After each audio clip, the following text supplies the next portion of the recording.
Oui, le débat il est arrivé. Chut, je t'ai dit de faire la porte à bras. Je m'en fous de ça. Donc, c'est bon. Vraiment rien à faire, ça. Alors voilà, mes Hachem, ça y est, là nous sommes après Pourim. Donc dernière ligne droite avant. Enfin, ligne droite. Dernière. Prochaine étape, c'est Pessah. Pessah Hachem. Prochain Donc, arrêt. Quoi Prochain arrêt. Prochaine arrêt, c'est ça. Alors, Pessah Hachem, vous savoir, c'est quoi la première chose par rapport à Pessah qui nous arrive maintenant? C'est le nettoyage de la maison. Préparation à la maison, au ménage de Pessah.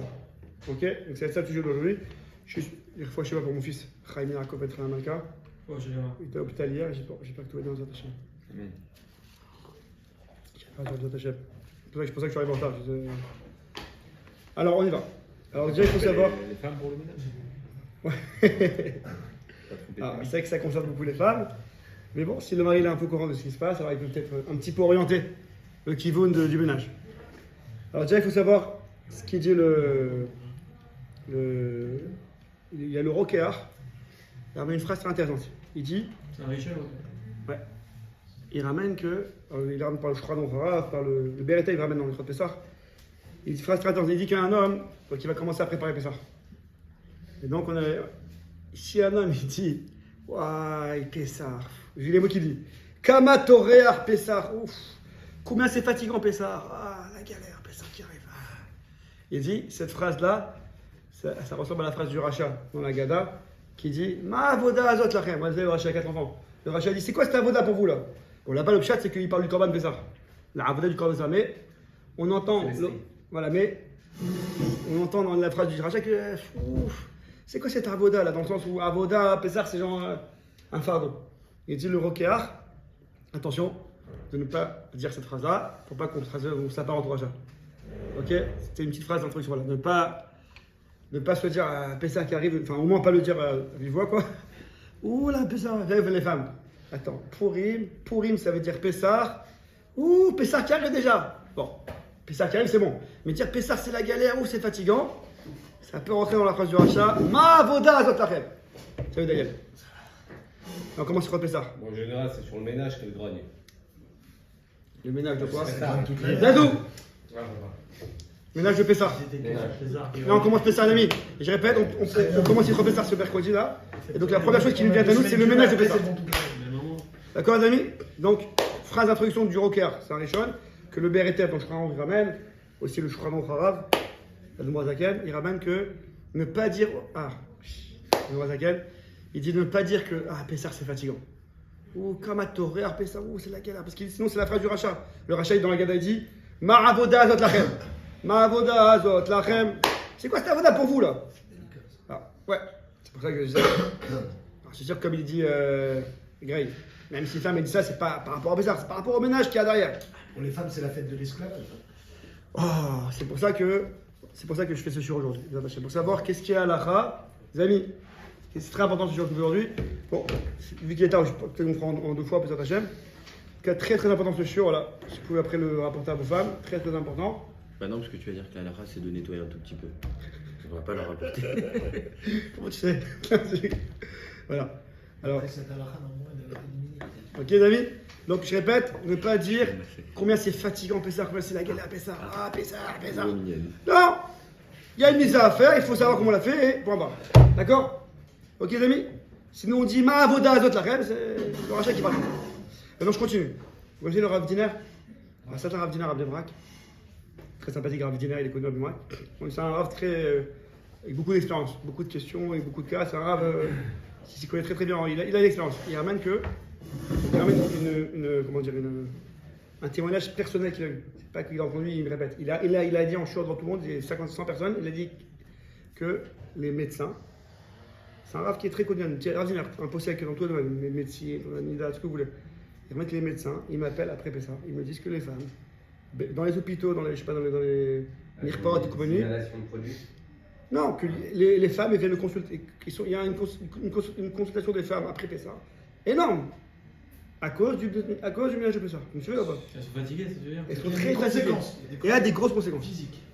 Donc, c'est pour ça que je vous dis, que tout le monde soit en bonne santé jusqu'à 120 ans. Je ne parle pas pour vous, mais c'est bien de savoir quand même que s'il faut savoir dans le ménage de Pessah qu'est-ce qui est halakha. Tu veux qu'on aide nos femmes, finalement? C'est un nettoyage de la femme. Oh, Oh, faut- Oh oh, Les tristes, les tristes. Bah alors, faut vendre. oh, bravo. Moi, je suis responsable de la place de parking.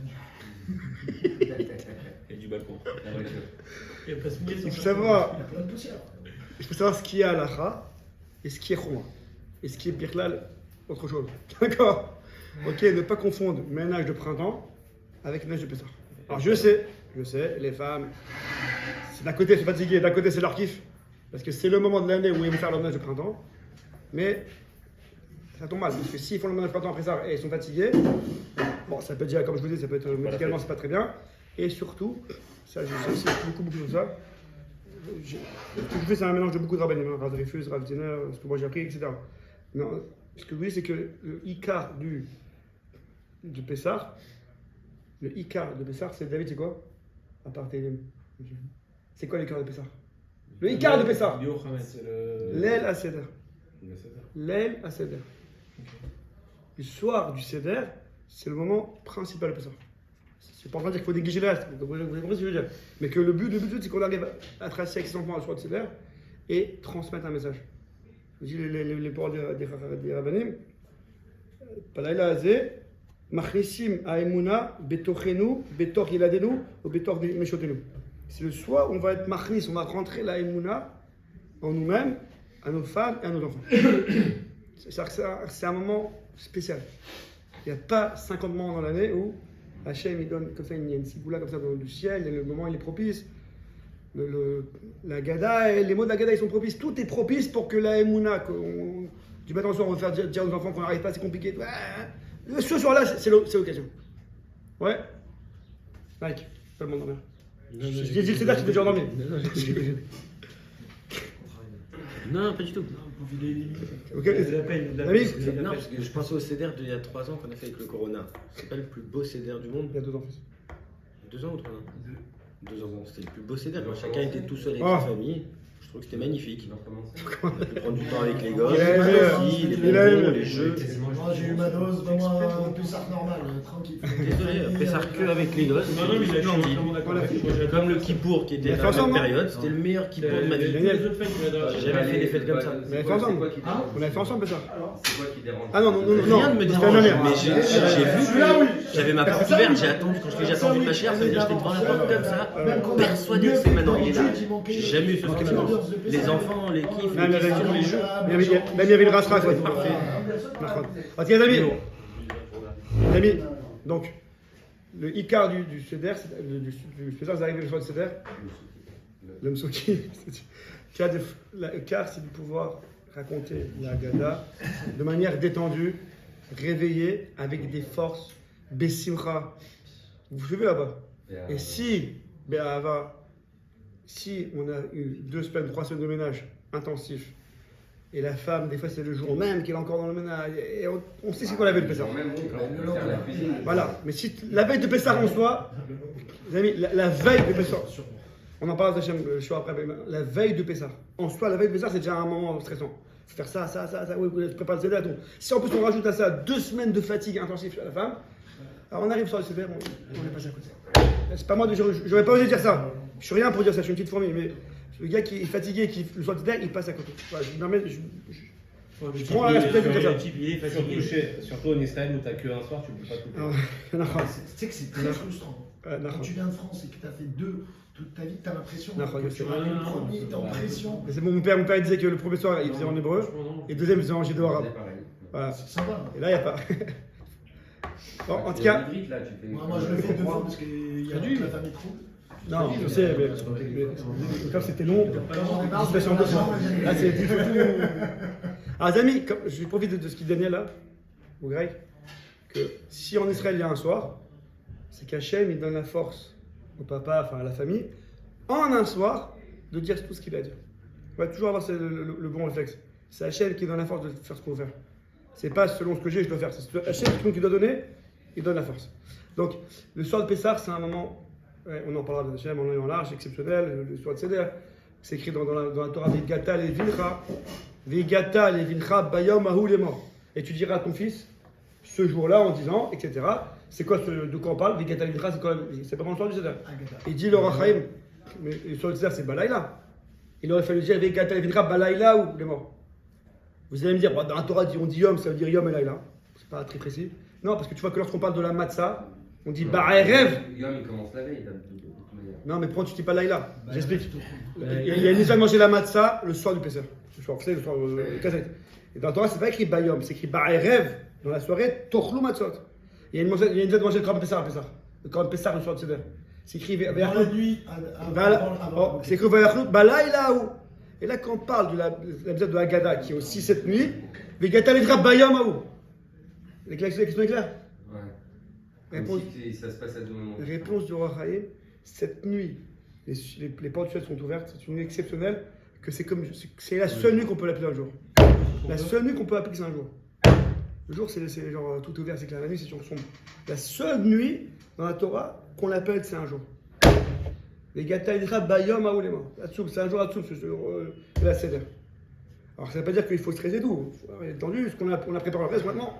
Il faut faire le maximum qu'on peut. Mais au moins, si on peut mettre de côté la non-fatigue, c'est bien. Ok, les amis? Donc ça, c'est pour vous. Il faut finir quoi, quelques jours avant? Ou aider, c'est ça? Et je vais voir. Déjà, il faut savoir ce qu'il faut faire le pied à la fin.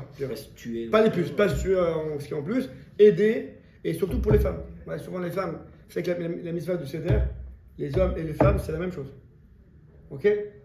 Il faut être là, il faut voir les 4 soirs, de la matzah, et puis raconter la gata, etc. Et comme je vous ai dit, l'Arkni c'est la Emouna. Entrer la Emouna dans nos familles. Pression aussi, indirectement. Hein? Mais rien, mais toutes les rods, tout ce qu'on entend, on monte en pression aussi. Il faut qu'on n'arrive pas en pression, mais on fait tout pour nous monter en pression. C'est pour ça qu'il faut savoir ce qui est à l'arc, ce qui est pour moi. On soulage 2-3 trucs contre les enlève. Si on fait des conneries, on commence Tu t'en fous, toi, tu à vas à l'école, Ça changera pas que ce soit en pression quand même. Voilà, c'est ça. C'est ça que je veux dire, c'est qu'il faut savoir ce qu'il faut faire. Le gros balagan entre guillemets de cette fête, c'est que t'es à fond dans ta maison. T'as rien demandé, t'as de vérifier que ce soit propre, que tu. Dès qu'il y a des bébés, il faut partir chercher partout. Des quoi? Dès qu'il y a des bébés, il faut commencer à chercher partout. Oui, mais on t'a Oui, pas bien dit sûr. faim, on t'a Sûr. pas dit. Donc d'un seul coup, tu te retrouves. Bon, je vais expliquer. Vérifier, Mais- Non, les gars, vous sortiez pas du cours, il n'y a rien à faire. Il faut faire des choses quand même. Il faut quand même faire un minimum de ménage. Et on fait, tout le monde fait, tout le monde fait. En tout cas, je t'amuse par rapport à l'introduction. Mike, à la balayette. Les amis, je t'amène l'introduction. Elle est immense la voiture. Les amis, Daniel, je t'amène l'introduction. Ok? Je sais que pour Hachem, on a des femmes de cette Kenyod, super, magnifiques, etc. Pour Hachem, les femmes, elles sont plus proches d'Hachem naturellement que l'homme, elles ont la bina, c'est vrai, c'est vrai. Mais quand même, l'homme, il doit se requérir que sa femme, aussi, le soir du Seder, qu'elle s'imprègne de Emouna. Tu me suis là-bas. David, tu me suis là-bas. Des fois, on a tendance, le soir du Seder, c'est bien, qu'il n'y ait pas de quiproquo, à s'enquérir qu'aux enfants. C'est bien, il faut faire, je ne suis pas en train de dire non. Et puis la femme, bon, ça, elle est grande, on a le même âge, bon, elle est grande. Ouais, c'est elle, non, Mais c'est en elle, fait- elle fait le service. Alors c'est ça que je sais. La femme, Le soir elle du fait Seder, C'est bidou. Machnissim et Taemuna, Betochenu, en nous-mêmes. C'est comme la Gada dit que si le gars il est seul, il doit se faire lui-même la Gada. Vous connaissez cette Mishnah-là? Lui-même il se pose des questions. Et Betor Yeladenu, dans nos enfants, et Betor Neshotenu, et notre femme. C'est-à-dire que la femme aussi, c'est une personne qui doit aussi participer et aussi recevoir aussi sa part de Emouna. Vous me suivez là-bas? On a tendance à croire que l'homme et la femme sont au même niveau, donc il n'y a que les enfants. Mais la femme aussi, elle a besoin de sa part. Encore une fois, la femme, elle est bien à tout. Je ne suis pas en train de dire que c'est une débutante, il faut la. Non, la femme, c'est un bon niveau, mais quand même, c'est aussi une soirée pour elle où il faut aussi donner la Emouna aussi pour la femme. Donc si la femme, elle arrive trop fatiguée, on passe à côté aussi. Moi, je dis. Ok? C'est ça, vraiment, c'est ça qui est. Alors, puisque vous attachez, on est l'espèce de Raphaël Kenevski, on n'a pas beaucoup de temps, mais je dis juste une petite histoire. Peut-être t'as parlé Rav Jamil, peut-être qu'on va faire peut-être qu'on ferait une soirée Raphaël. En tout cas, une petite histoire, c'est connu que la veille de Pessah, donc Raphaël Kenevski, vous connaissez, on en parlera d'attacher une autre fois, termine il étudie du matin au soir, il avait un céder qui ne s'arrêtait pas d'étudier. Ouais. Dadou. Quel? Vous connaissez ce qu'il y a après? Ouais, vous savez pas, après il avait un CD, tout permanent, chaque année il finit ça, les choses. Babli, Yerushalmi, Shulchan Aruch, Bet Yosef, tous les Rishonim, Rambam, plus les Sifra, Sifri, tout ce qu'il a écrit dans le livre. Alors justement, on raconte que ces livres, ils écrivaient le deuxième Hadar. Quand il y avait Yami, toute une année, quand il y a 2 Hadar, Donc il avait un mois en plus. Ce mois-là, donc plutôt que de terminer sur le chasse, il termine tout le temps le chasse, et RF fait ça. Pourquoi RF fait ça? Parce que c'est le Yorkshire de son père, le Stapler. Ken David ou pas? Là, donc tu me suis ou pas? Bien sûr. Donc RF fait ça, il finissait tout le chasse, Babli, Yerushalmi, tout ce qu'on voit. Sifra, Sifri, Braïto, tout. Il finissait tout cette ordre-là. Le Chazouish, il a dit sur le Raphaël que Mara de Kula Talmuda. C'était le maître de toute la Torah. Le Chazouish, c'est qui le Chazouish? Le Chazouish qui a changé le monde. Il dit sur Raphaël Kanevski, Mara de. Tu était jeune. Ouais, ils sont connus 30 Sûr. ans, apparemment. C'est son nom, c'est son neveu. C'est son neveu. Ouais, mais ils sont connus pas mal. Khadonish, qui était le gars de l'Ador, qui a changé la génération, on sait pas Khadonish, il dit sur Raphaël Kanevski, son neveu, Mara de Kula Talmuda, le maître de tout le Talmud, de toute la Torah. Bon, en tout cas, Raphaël Bouchot. Donc il avait été muté. Maintenant, RF fait ça quand il était jeune, enfin, je ne sais plus exactement vers quel âge. RF fait ça, il prenait un temps pour aller dormir. Pour être en forme. On parle avec quelqu'un qui était déjà par exemple, qui était déjà adulte, quoi, tu vois. Il dit, toi, t'as besoin d'aller dormir, RF fait ça, non, toi, constamment t'étudies, t'as pas besoin de trouver. Il me dit, parce que mon père, il m'a dit. Stapler, il m'a dit, c'est écrit dans la raque qu'il faut que les enfants ils aillent dormir. Donc, mon père il va dormir moi, l'après-midi pour être enfant pour se faire. Alors je vais dormir. Il faut écouter mon père. Dire ça à ma femme. Oh Tony, Oui. Pshhh, tu restes. Ah, L'hôpital dans 2 heures. voilà, va te savoir Je qu'il sais faut. pas où bien. Très belle histoire avec le Stapler et Rav Kalinski sur le dormir comme ça. C'est la fille du Rav Kalinski, du Stapler, elle rentre. Voilà. Elle rentre et dit au Stapler, Chaim il a mal au dos. Ah oui. Alors le Stapler, tu connais cette histoire? Vas-y, Il part vite.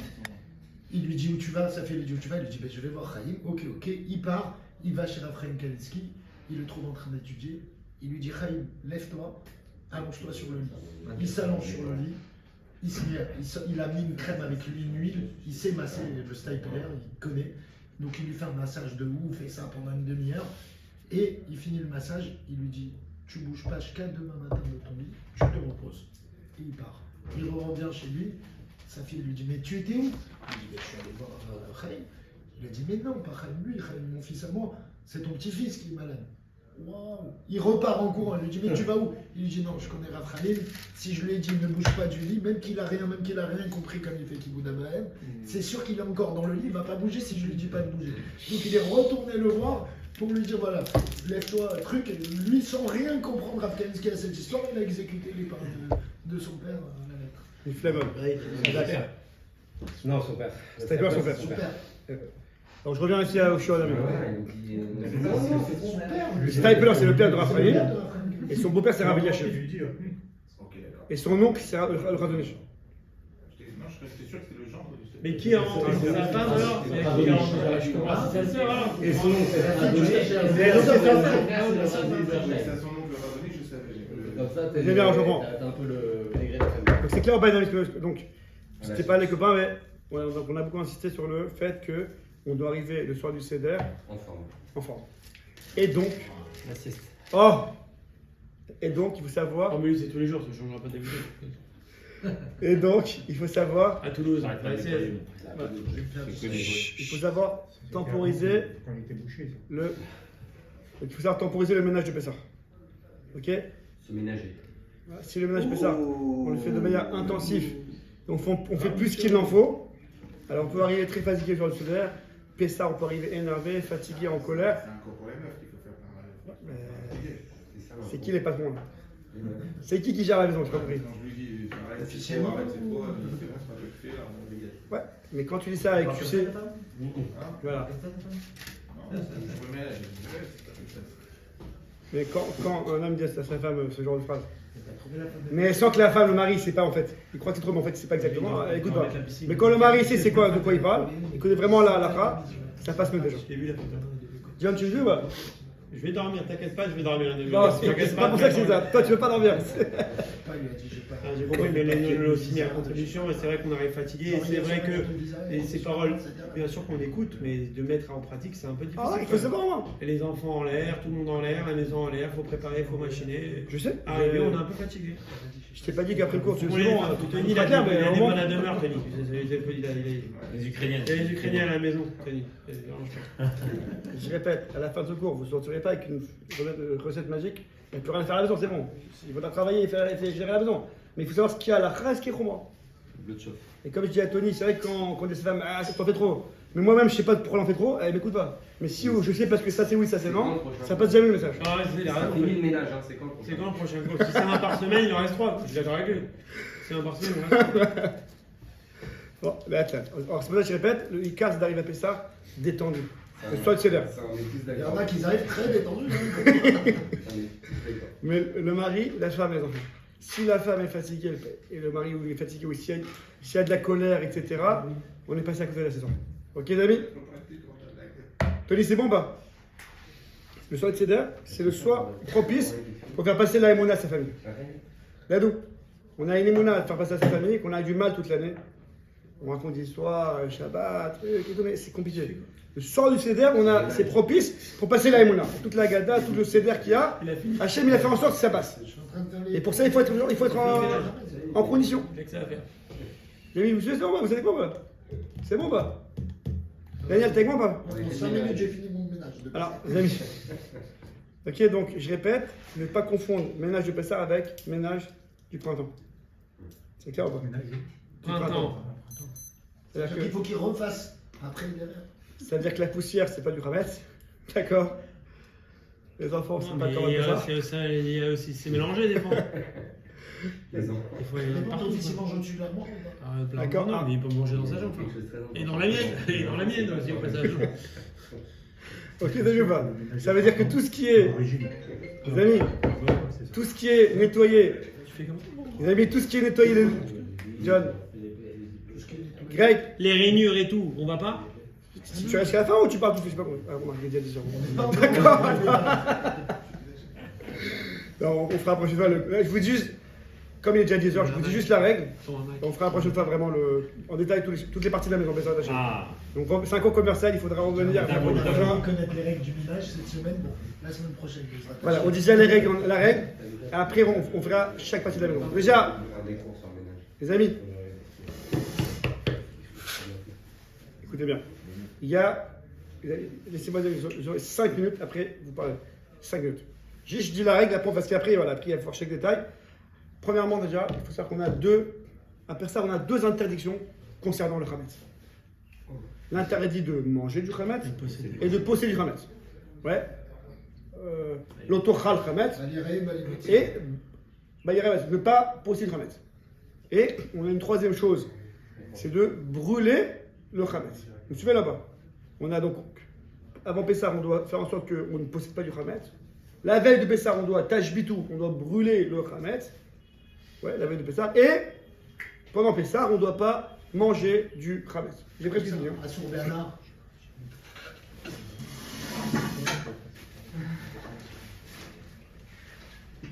Ok.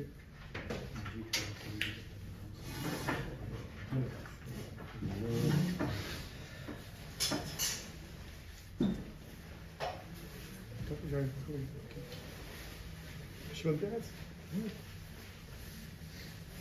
Je t'arrête ça.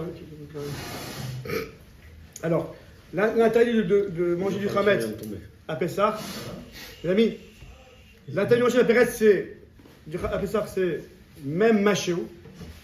À Pessah, je ne peux pas manger. John. C'est Assur Bernard aussi. Attends, je ne peux pas manger du Hametz à Pessah, même machéo. Il n'y a pas de bataille. Il n'y a pas de Batel-Eshim. Voilà, toute l'année. Pendant Pessah, c'est mort. C'est avant que c'est mort. Pendant Pessah, c'est mort. Donc pendant Pessah, les amis, et même pas un machou tramach, je peux manger. Il n'y a pas le Batel-Eshim. Annulé, pas annulé.